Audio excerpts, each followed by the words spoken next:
देश की सबसे बड़ी अदालत सुप्रीम कोर्ट का एक फैसला आता है जिसमें वो ये कहती है कि आरक्षण में आरक्षण होना चाहिए, जाति में जाति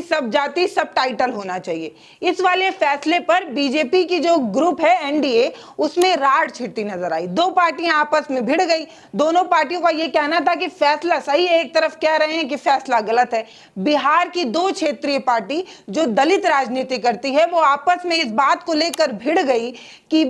सुप्रीम कोर्ट का ये जो फैसला आया है वो बिल्कुल सही नहीं है। लेकिन एक पार्टी ये कह रही थी कि फैसला तो बिल्कुल सही है, लेकिन आप अपने स्वार्थ के लिए इसको सही नहीं बता रहे हैं। तो क्या है पूरा मामला, ये बताने से पहले मैं आपको बता देती हूं कि एक है केंद्रीय मंत्री चिराग पासवान, वो कह रहे हैं फैसला गलत है, लेकिन इसके उलट पूर्व मुख्यमंत्री रहे हैं जीतन राम मांझी, उनका ये कहना है कि फैसला बिल्कुल सही है। कुछ लोग अपने स्वार्थ के चक्कर में इस तरीके की गंदी राजनीति कर रहे हैं। तो आप ये जान लीजिए कि चिराग पासवान इस फैसले का विरोध करते हुए ये कह रहे हैं कि सुप्रीम कोर्ट ने ये जो कुछ भी वर्डिक्ट दिया है, ये जो कुछ भी कहा है वो बिल्कुल सही नहीं है, क्योंकि देश में किसी को भी जाति के आधार पर जो है छोटा या बड़ा मापा जाता है। और जो लोग इसके पक्ष में बात कह रहे हैं, यानी कि वो इशारा जो है हिंदुस्तान अवाम मोर्चा के पूर्व मुख्यमंत्री जीतन राम मांझी की तरफ कर रहे थे, और उन्होंने कहा कि आपको याद नहीं है क्या 2014 वाली घटना, जब आप मंदिर गए थे और मंदिर से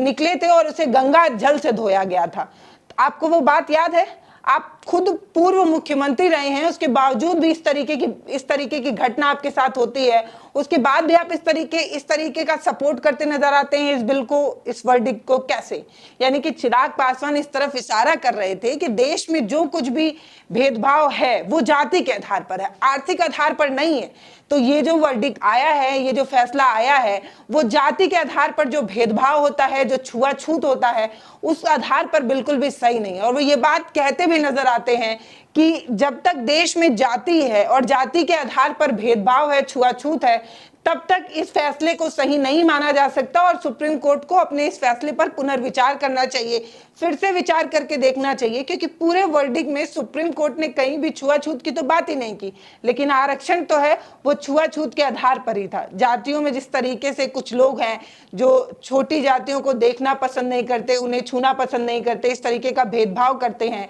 उस भेदभाव से राहत का काम जो है वो आरक्षण करता है। इस तरीके का पक्ष चिराग पासवान का होता है और वो ये कहते हैं कि और ये पूरा वर्डिक्ट जो दिया गया उसमें छुआछूत की तो बात ही नहीं हुई। तो सुप्रीम कोर्ट को अपने फैसले पर विचार करना चाहिए। और जो शेड्यूल कास्ट कहलाई, इनका आधार हमेशा से छुआछूत रहा, अनटचेबिलिटी रहा है। ऐसे में इसमें क्रीमी लेयर का प्रावधान हो ही नहीं सकता। रिजर्वेशन विद इन रिजर्वेशन ये कहीं से जायज नहीं, क्योंकि आज भी इतने समय के बाद आज भी उदाहरण एक दलित लड़के का ही मिलता है जिसको घोड़ी पे चढ़ने से रोका जाता है, एक दलित परिवार का ही मिलता है जिसको मंदिर में प्रवेश करने से रोका जाता है। कई ऐसे बड़े नाम भी हैं, मैं नाम नहीं लूंगा, बट कई ऐसे नाम हैं जो बड़े पदों पर है, पर अगर वो मंदिर जाते हैं तो उसके बाद मंदिर को गंगा जल से धुलवाया जाता है। तो आज भी भेदभाव छुआछूत के आधार पर हो रहा है। तो ये बात जब चिराग पासवान कहते हैं और ये कहीं ना कहीं इशारा कर देते हैं पूर्व मुख्यमंत्री पर कि आप खुद इस जाति से आते हैं, और जब आप इस जाति से आते हैं उसके बाद भी आप इस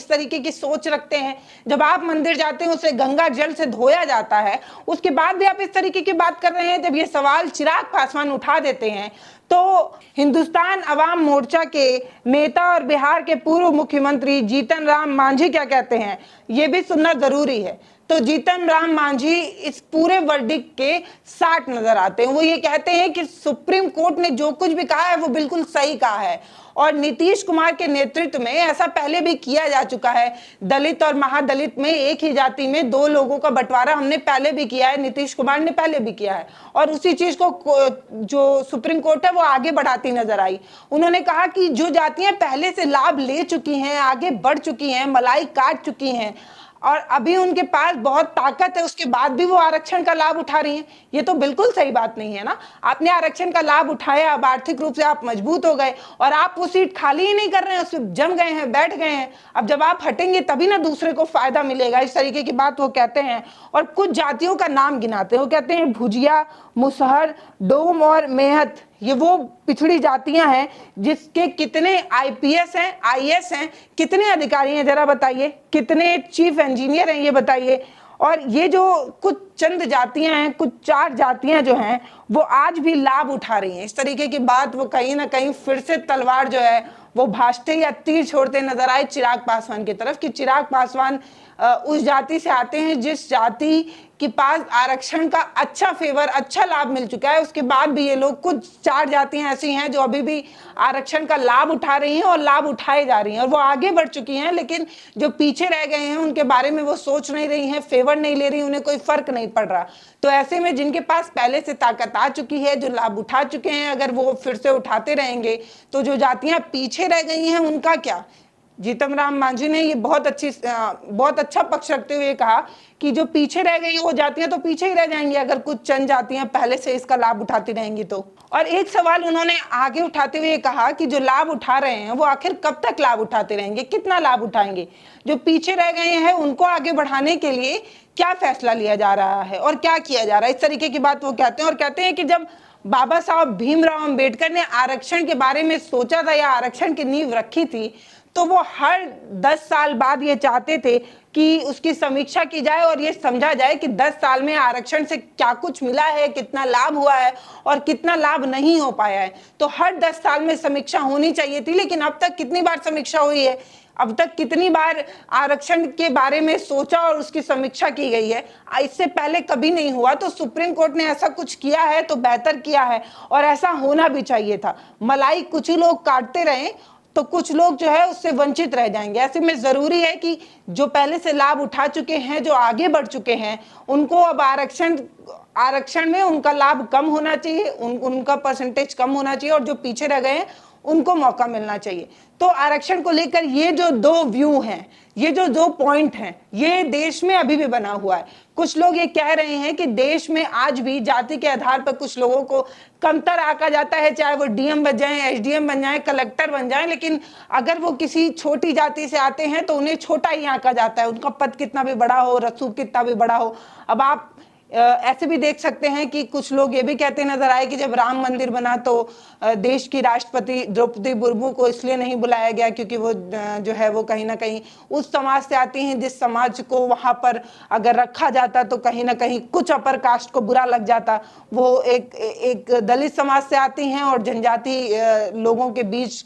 को जो है उसका नेतृत्व करती हैं, तो अगर वो आती तो बुरा लग जाता। और ऐसा पहली बार नहीं हुआ है, देश के राष्ट्रपति भी जब मंदिर जाते हैं तो उसे जो है वो धुलना पड़ता है। तो देश में जाति के आधार पर भेदभाव है, जो चिराग पासवान ने पॉइंट रखा था, ये पॉइंट भी इस देश में कहीं ना कहीं एक तबका इस पक्ष को सही मानता है और दूसरा तबका जीतन राम मांझी के साथ भी है। तो आरक्षण को लेकर ये वो लड़ाई है जो सुलझने का नाम नहीं ले रहा, लेकिन इसी बीच जो एनडीए के दलित वर्ग के जितने भी लीडर हैं, जितने भी नेता हैं, वो अमित शाह से भी मिल चुके हैं, मोदी जी से भी मिल चुके हैं और ये समझने की कोशिश कर रहे हैं कि एनडीए का अपना स्टैंड क्या होगा, बीजेपी का अपना स्टैंड क्या होगा, मोदी जी का स्टैंड क्या होगा और वो क्या कहते हैं। बाकी ये कहा जा रहा है कि ये जो वर्डिक्ट सुप्रीम कोर्ट की तरफ से आया है, ये जो निर्णय सुप्रीम कोर्ट की तरफ से आया है, इसको चुनौती दी जाएगी और इस पर पुनर्विचार किया जाएगा। बाकी आप क्या सोचते हैं इस पूरे फैसले पर, जिस आधार पर सुप्रीम कोर्ट ये कहती है कि कुछ लोग जिनको लाभ मिल गया उनको हटा देना चाहिए, आरक्षण का लाभ सिर्फ एक बार मिलना चाहिए,